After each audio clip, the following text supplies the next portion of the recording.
চারপাশে জঙ্গল, পাহাড়, পর্বত, আশেপাশে কোনো বাড়ি ঘর কিছু নাই।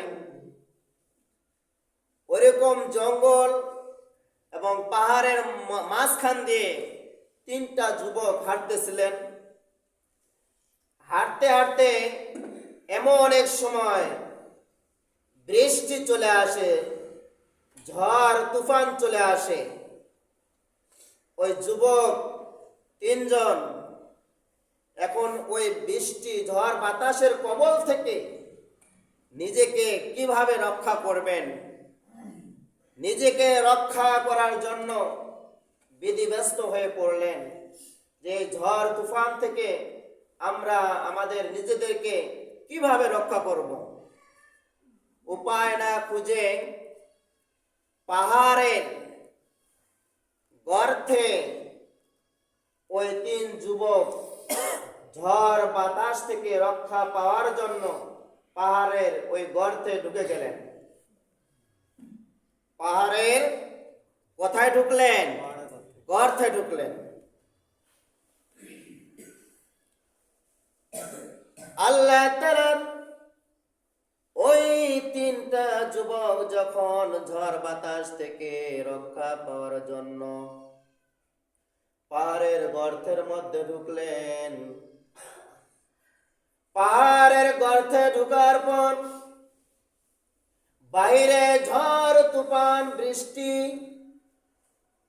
ওই বৃষ্টি থেকে রক্ষা পাওয়ার জন্য যখন যুবক তিনটা গর্তের মধ্যে ঢুকলেন, গর্তের মধ্যে ঢুকার পরে পাহাড়ের উপর থেকে একটা বিশাল আকৃতির পাথর এসে ওই গর্তের মুখে লেগে গেলেন। ওই পাহাড়ের গর্তের মুখে পাথরটা পড়ে গেল, গর্তের মুখ বন্ধ হয়ে গেল। যুবক তিনটা গর্তের মধ্যে থেকে এমন অবস্থা, বাইরের কোনো আলো নাই, আকাশের কোনো আলো নাই, গর্তের মুখ বন্ধ হয়ে গেল। যুবক তিনটা একজন আর একজনের হাত ধরে বলতেছে এখন করার কি উপায়? এমন বিশাল আকৃতির পাথর গর্তের মুখে আটকে গিয়েছে, আমরা তিনজন তো সরাইতে পারবো না। শতজন আসলে ওই পাহাড়ের গর্তের ওই পাথর সরাইতে পারবে না। যুবকদের মধ্যে একে অপরের সঙ্গে পরামর্শ করে একে অপরকে বলে এমন পাথর পড়েছে, এ পাথর তিনজন নয় শতজন টানলেও এই পাথর এই মুখ থেকে সরাতে পারবে না। যুবকদের মধ্য থেকে একজন বলল, ও ভাই যুবক, খেয়াল করো, চিন্তা করো, মনে করো তোমার জীবনে কি কোনো দিন একটা নেক আমল তুমি করেছো নাকি? আল্লাহ তাআলার এক যুবক বললেন, হ্যাঁ হ্যাঁ, আমি আমার জীবনে এমন একটা আমল করেছি, এমন একটা নেক আমল করেছি যে আমলটা দুনিয়ার কোনো মানুষকে দেখানোর জন্য করি নাই, সেই আমলটা করেছি আমার রবকে দেখানোর জন্য। বলি সুবহানাল্লাহ। প্রথম যুবক দোয়া করে রব্বে কারিম মাওলার কাছে যুবক ডাক দিয়ে বলে, আমি মেষ পশু পালন করতেছিলাম, সারাদিন পশু পালন করার পরে সন্ধ্যায় যখন বাসায় আমি ফিরে আসতাম, ওই পশুর দুধ দহন করে সর্বপ্রথম আমার বাবা মাকে খাওয়াইতাম। বলি সুবহানাল্লাহ। সম্মানিত বন্ধুগণ, যুবক আল্লাহ তাআলার নিকট দোয়া করে, আল্লাহ, জীবনে আমি আমার বাবা মাকে কোনোদিন কষ্ট দেই নাই, কোনোদিন দুঃখ দেই নাই। সর্বপ্রথম দুধ দহন করে আমার বাবা মাকে খাওয়াইছি। বাবা মাকে খাওয়ানোর পরে আমার সন্তান আর স্ত্রী তাদেরকে খাওয়াইছি। একদিন যুবক সন্ধ্যার পরে এসে দেখে প্রতিদিনের ন্যায় সন্ধ্যার আগে আসতে পারে নাই। সন্ধ্যার পরে এসে দেখে তার মা বাবা ঘুমিয়ে গিয়েছে। সন্তানেরা ক্ষুধার জ্বালায় আর ঘুমায় নাই। প্রতিদিনের ন্যায় ওই যুবক দুধ দহন করে মা বাবার মাথার কাছে দাঁড়িয়ে আছে দুধ নিয়ে। ওইদিকে ক্ষুধারত সন্তানেরা বাবার পা ধরে কান্না কাটি করে। ওই যুবক সন্তানের কান্না শুনে না, স্ত্রীর আহাজারি শুনে না। মা বাবার কাছে মাথার কাছে দুধের পেয়ালা নিয়ে দাঁড়িয়ে আছে। ওই মা বাবা যতক্ষণ পর্যন্ত দুধ খাবে না ততক্ষণ পর্যন্ত তার সন্তানদেরকেও ওই যুবক দুধ পান করায় নাই। আল্লাহ তাআলার কাছে বলেন, ও আমার আল্লাহ, আমি যে ওই কাজটা করেছি, মা বাবা যতক্ষণ পর্যন্ত দুধ পান করে নাই ততক্ষণ পর্যন্ত আমার স্ত্রী সন্তানদেরকেও দুধ পান করাই নাই।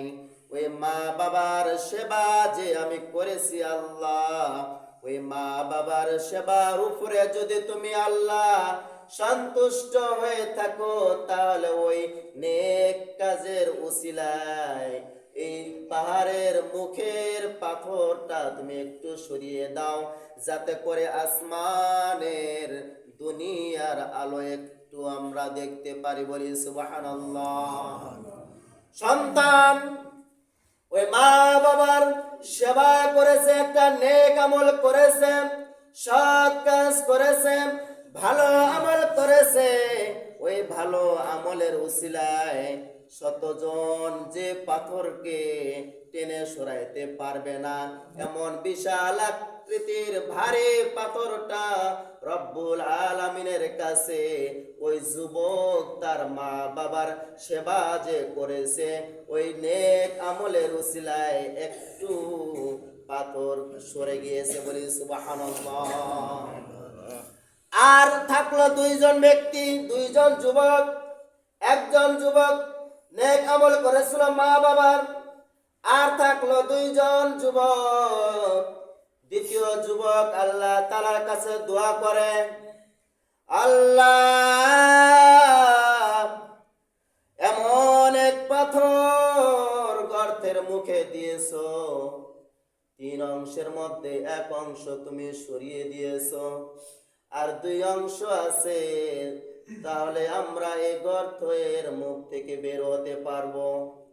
দ্বিতীয় নাম্বার যুবক আল্লাহ তাআলার কাছে দোয়া করে, রব্বে করিম মাওলা, ও আরশের মালিক, জমিনের মালিক, তোমার ভয় আমার অন্তরে একদিন পয়দা হয়েছিল। আমি একদিন আমার চাচার বাড়িতে গিয়েছিলাম।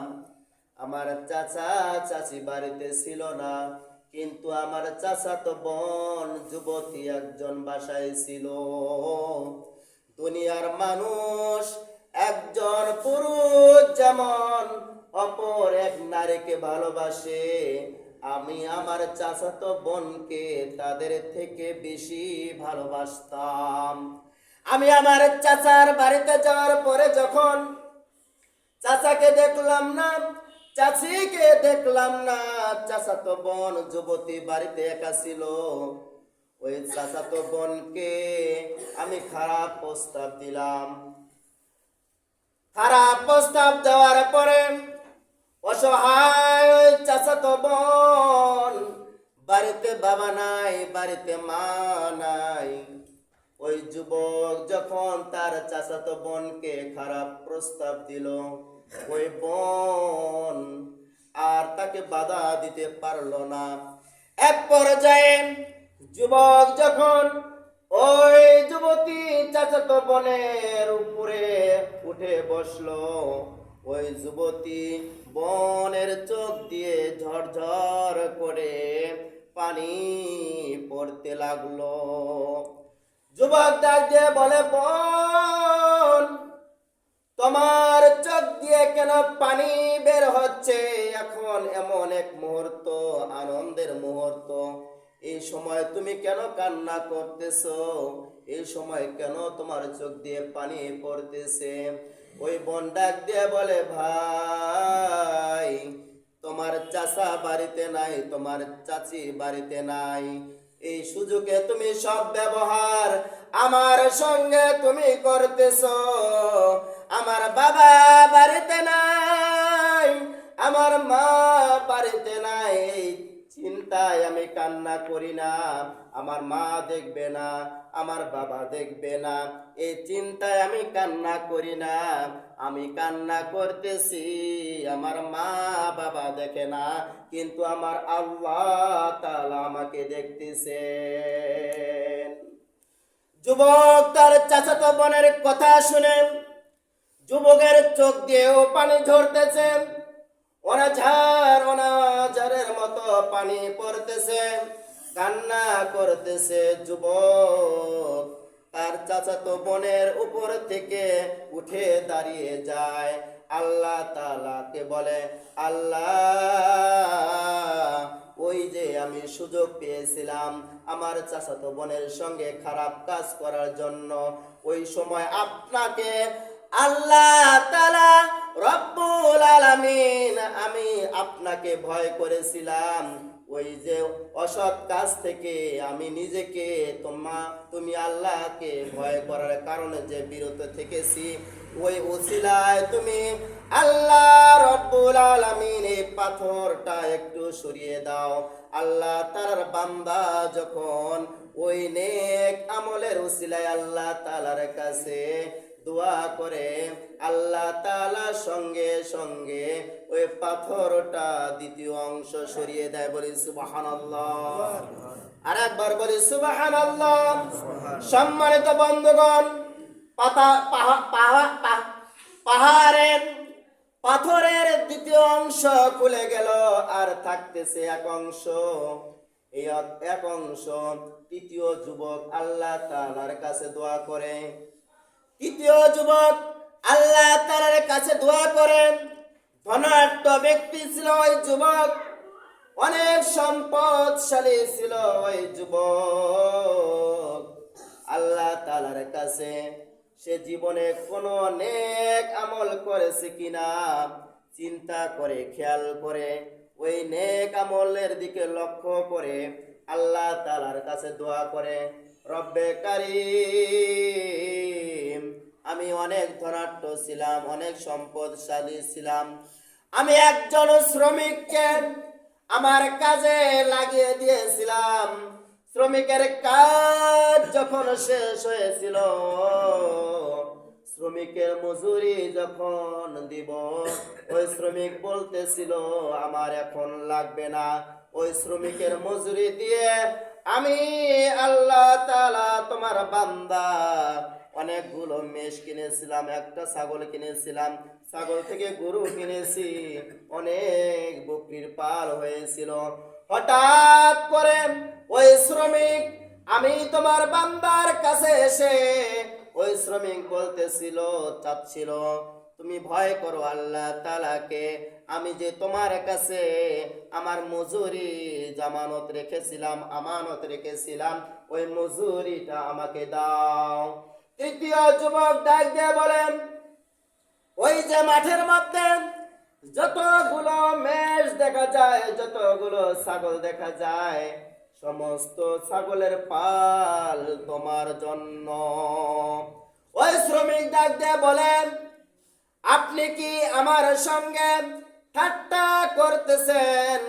যুবক ডাক দিয়ে বলেন, না না, আমি তোমার সঙ্গে কোনো ঠাট্টা করতেছি না, মশকরা করতেছি না। তোমার যে মজুরি আমি আমার কাছে জামানত রেখে গিয়েছিলে, তোমার ওই মজুরির টাকা দিয়ে একটা ছাগল কিনেছিলাম।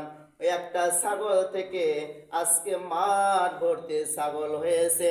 এই সমস্ত মাঠের ছাগলের মালিক তুমি, শ্রমিক বলে সুবহানাল্লাহ। ওই তৃতীয় যুবক আল্লাহ তাআলার কাছে বলেন, ও আমার আল্লাহ, ওই যে শ্রমিকের মজুরি আমি খেতে পারতাম কিন্তু খাই নাই। আমি তোমাকে ভয় করে ওই শ্রমিকের মজুরি আমি নির্দিষ্ট খাতে ব্যয় করার কারণে তোমাকে আমি আল্লাহ তাআলা তোমাকে যে আমি ভয় করে